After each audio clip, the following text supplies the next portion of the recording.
Hello friends, welcome to Srinilas kitchen. இன்றைக்கி நம்ம சேனலில் எல்லாருக்குமே ரொம்ப பிடிச்ச, எல்லோரும் விரும்பி சாப்பிடக்கூடிய ஒரு கேப்பை கூல் ரெசிபி தான் பார்க்க போகிறோம்.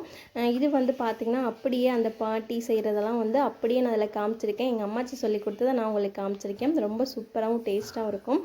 கண்டிப்பாக இதே மாதிரி எல்லாருமே ட்ரை பண்ணி பாருங்கள். நம்மளோட சேனலை புதுசாக பார்க்குறீங்க அப்படின்னா சப்ஸ்கிரைப் பண்ணி வச்சுட்டு பாருங்கள். இப்போ வாங்க வீடியோக்குள்ளே போய்ட்டு எப்படி பண்ணணும்னு பார்க்கலாம்.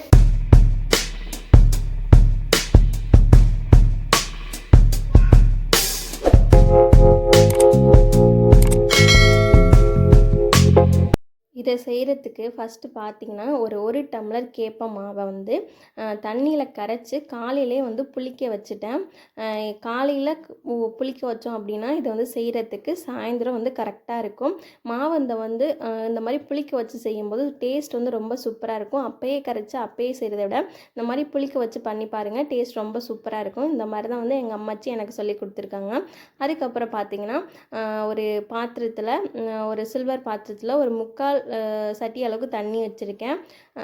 தண்ணி வச்சுட்டு இந்த தண்ணி வந்து நல்லா கொதித்து வரட்டும். தண்ணி கொதிச்சதுக்கு அப்புறம் பார்த்திங்கன்னா நம்ம நார்மலாக சாப்பிட்ற சாப்பாட்டு அரிசி தான். சாப்பாட்டு அரிசியை ஒரு 10 நிமிஷம் ஊற வச்சுட்டு அதையும் இதுக்கிட்ட சேர்த்துக்கிட்டேன். நீங்கள் இதுக்கு பதிலாக பச்சரிசி கூட சேர்த்துக்கலாம். இல்லை நீங்கள் அரிசி சேர்க்காமல் வெறுமனை கூட கரைச்சி வச்சுருக்கா, அதாவது புளிக்க வச்சுருக்கா அந்த கூழை கூட ஊற்றி கிண்டிக்கலாம். அது உங்களோட விருப்பம் தான். ஆனால் இந்த மாதிரி அரிசி சேர்த்து செய்யும்போது சோறோடு சேர்த்து அந்த கூழ் கரைக்கும் போது டேஸ்ட் வந்து ரொம்ப சூப்பராக இருக்கும். அரிசி எல்லாத்தையுமே சேர்த்துட்டு நார்மலாக எப்பயுமே நம்ம சாதம் வடிக்கிறது மாதிரி நல்லா ஃபஸ்ட்டு நம்ம வேக வச்சு எடுத்துக்கலாம். இப்போ வந்து மூடி போட்டலாம். மூடி போட்டுட்டு ஒரு நடுவில் நம்ம கிண்டி விட்டுக்கலாம். அரிசி பார்த்திங்கன்னா ஒரு அரை பதத்துக்கு தான் வெந்திருக்கு. இன்னும் இது வந்து நல்லா வெந்து வரணும். அதனால இன்னும் ஒரு 5 நிமிஷத்துக்கு நம்ம வேக வச்சு எடுத்துக்கலாம். இதுக்கப்புறம் பார்த்திங்கன்னா அரிசி வந்து ரொம்ப நல்லாவே வெந்துருச்சு. சாதம் வந்து கரெக்டான பக்குவத்தில் இருக்குது. இப்போ நம்ம கரைச்சி வச்சுருக்கோம்ல, அதாவது புளிக்க வச்சுருக்கோம்ல கூழை, அந்த கேப்பை மாவை வந்து சேர்த்துக்கலாம். மாவு சேர்க்கும் போது அடுப்பை வந்து சிம்மில் வச்சுருங்க. சேர்த்துட்டு நல்லா கைவிடாமல் கலந்துக்கிட்டே இருக்கணும். ஏன்னா வந்து உடனே வந்து கட்டி பிடிச்சிரும், அடியும் பிடிக்க ஆரம்பிச்சிடும். அதனால் வந்து கண்டிப்பாக கைவிடாமல் இந்த மாதிரி கரண்டி வச்சு நல்லா கலந்து விட்டுக்கிட்டே இருங்க. கரண்டி வச்சு கலக்கும் போது பார்த்திங்கன்னா உங்களுக்கு கட்டியெல்லாம் பிடிக்காது, கரெக்டான பக்குவத்துக்கு வந்து வந்துடும்.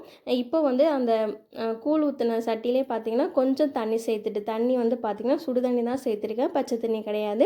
சுடுதண்ணி சேர்த்துட்டு நல்லா இன்னொரு தடவை நல்லா கலந்து விட்டுட்டே இருங்க. நம்ம வந்து கூழை வந்து ஆஃப் பண்ணுற வரை நம்ம பக்கத்துலேயே நின்று செய்யணும். ஏன் அப்படின்னா இல்லைன்னா அடி பிடிச்சிரும், இந்த மாதிரி பொங்கி பொங்கி கீழே ஊற்றிடும். அதனால் பக்கத்துலேயே நின்றுட்டு ஒரு 5லேருந்து 10 நிமிஷம் ஆகும். அதுக்கு நம்ம பக்கத்துலேயே இருந்து பண்ணோம் அப்படின்னா அடியும் பிடிக்காது, வேலையுமே வந்து சீக்கிரம் முடிஞ்சிடும். இந்த மாதிரி நல்லா கூழ் வந்து கொதித்து வேகணும். அப்போ தான் வந்து சாப்பிட்றதுக்கு வந்து நல்லாயிருக்கும். மாவு நல்லா வெந்துருச்சா அப்படின்னு எப்படி செக் பண்ணணும் அப்படின்னா, உங்களை கையில் வந்து தண்ணி தொட்டுட்டு மாவு அப்படி தொட்டு பார்த்தீங்க அப்படின்னா ஒட்டக்கூடாது. இப்போ பார்த்தீங்கன்னா என்னோட கையில் ஒட்டலை. இப்போ வந்து நம்மளுக்கு கூழ் எல்லாம் வந்து கரெக்டாக சூப்பராக வந்து ரெடி ஆகிடுச்சு. இதுக்கு மேலே நம்ம இதை வேக வைக்க வேண்டியதில்லை. இனிமேல் வந்து நம்ம அடுப்பு வந்து ஆஃப் பண்ணிடலாம். ஆஃப் பண்ணுறதுக்கு முன்னாடி தண்ணி தொட்டுட்டு அந்த பானையோட வாயிலெல்லாம் பட்டிருக்கும்ல, அதை வந்து நல்லா அந்த மாதிரி தொடச்சி விட்டுருங்க. தொடச்சி விட்டுட்டோம் அப்படின்னா பார்க்குறதுக்கு கொஞ்சம் நீட்டாக இருக்கும். அதனால தான் நம்ம நல்லா ஃபுல்லாக க்ளீன் பண்ணிவிட்டு நம்ம மூடி வச்சுட்டோம் அப்படின்னா இந்த கூழ் வந்து காலையில் குடிக்கிறதுக்கு நல்லா கரெக்டான பக்குவத்தில் இருக்கும். இப்போ உங்களுக்கு தண்ணியாக இருக்க மாதிரி இருக்கும், ஆனால் காலையில் பார்த்திங்கன்னா நல்லா வந்து இறுகி வந்துடும். இப்போ மூடி வச்சிடலாம். இது பார்த்திங்கன்னா மறுநாள் காலையில் ஷூட் பண்ணது. என்ன இப்படி இருக்குதுன்னு நினைக்காதீங்க. எங்கள் மாமியார் வந்து காலையிலே வந்து கொஞ்சம் கரைச்சி குடிச்சிட்டாங்க. அதனால் எனக்கு எந்திரிச்சோடனே வீடியோ எடுக்க நேரம் இல்லை, கொஞ்சம் லேட்டாக எடுத்தேன்.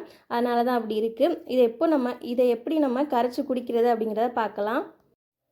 அந்த பானையில் உள்ள கூழ்லே பார்த்திங்கன்னா ஒரு 2 கரண்டி எடுத்துட்டு அதில் தேவையான அளவு உப்பு சேர்த்துக்கலாம். உப்பு சேர்த்துட்டு பார்த்திங்கன்னா நார்மலாக உள்ள பச்சை தண்ணி வந்து சேர்த்துக்கலாம். இது கூடவே இதனால் பொடியை நறுக்கினா சின்ன வெங்காயம் வந்து சேர்த்துக்கலாம்.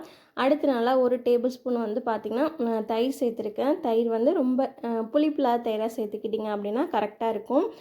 தயிர் சேர்த்துட்டு நல்லா வந்து இதை கரைச்சி விட்டுக்கலாம். இதை வந்து கரண்டி வச்சு கரைக்கிறத விட கையால் கரைச்சிக்கிட்டோம் அப்படின்னா டேஸ்ட் ரொம்ப நல்லாயிருக்கும். அந்த மாதிரி கை வச்சு நல்லா கரைச்சி விட்டுக்கோங்க. ரொம்ப சூப்பராக இருக்கும். நம்ம வெங்காயத்தெல்லாம் வந்து கையால் பிசையும் போது அதோட ஃப்ளேவர் வந்து அந்த கூழில் வந்து நல்லா இறங்கி குடிக்கும்போது ரொம்பவே சூப்பராக இருக்கும். கண்டிப்பாக அந்த மாதிரி நீங்கள் பண்ணி பாருங்கள்.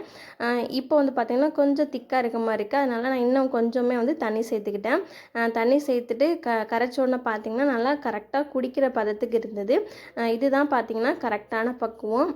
நல்லா காலையில் இந்த மாதிரி ஒரு 2 டம்ளர் குடித்தோம் அப்படின்னா ரொம்ப ஒரு திருப்தியாக இருக்கும். இந்த வெயிலுக்கு வந்து பார்த்திங்கன்னா உடம்புக்குமே ரொம்ப ரொம்ப நல்லது. கண்டிப்பாக அந்த மாதிரி செஞ்சு கொடுங்க. குழந்தைங்களும் சரி பெரியவங்களும் சரி விருப்பப்பட்டு சாப்பிடுவாங்க. இப்போ நம்ம இனிமேல் குடிக்க வேண்டியதுதான். ரொம்ப சூப்பராக இருந்துச்சு கூழ் வந்து பார்த்திங்கன்னா. ரொம்ப என்ன சொல்கிறேன்னா சொன்னால் தெரியாதவங்களுக்கு நீங்கள் கண்டிப்பாக செஞ்சு பாருங்கள். இதே மெத்தடில் ட்ரை பண்ணி பாருங்கள். ரொம்ப ஒரு அட்டகாசமாக இருக்கும். இது செய்கிறது வந்து பெரிய கஷ்டம்லாம் கிடையாது. ரொம்ப ஈஸியாக பண்ணலாம். யார் வேணால் பண்ணலாம் அந்த ரெசிபியை. அவ்வளோ ஈஸி செய்கிறது. இப்போ வந்து நம்ம குடிக்க வேண்டியதான். ரொம்ப சூப்பராகவும் டேஸ்ட்டாகவும் இருந்தது. இதுக்கு காம்பினேஷனாக பார்த்தீங்கன்னா நல்லா சின்ன வெங்காயம், பொடியாக நறுக்கின மாங்காய், பொரிச்ச வடகம், அதுக்கப்புறம் பார்த்திங்கன்னா மிளகாய், இதெல்லாம் வச்சு சாப்பிடும்போது சொல்லவே வேண்டியதில்லை. அது எவ்வளோ டேஸ்ட்டாக இருந்திருக்கும் அப்படிங்கிறது. கண்டிப்பாக இதே மாதிரி இந்த ரெசிபியை நீங்களும் ட்ரை பண்ணி பார்த்துட்டு எப்படி இருந்தது அப்படின்னு உங்களோட ஃபீட்பேக் எனக்கு கமெண்டில் ஷேர் பண்ணுறதுக்கு மறந்துடாதீங்க. இது வரைக்கும் நீங்கள் நம்மளோட சேனலை சப்ஸ்கிரைப் பண்ணல அப்படின்னா மறக்காமல் சப்ஸ்கிரைப் பண்ணி வச்சுக்கோங்க. தேங்க்ஸ் ஃபார் வாட்சிங்.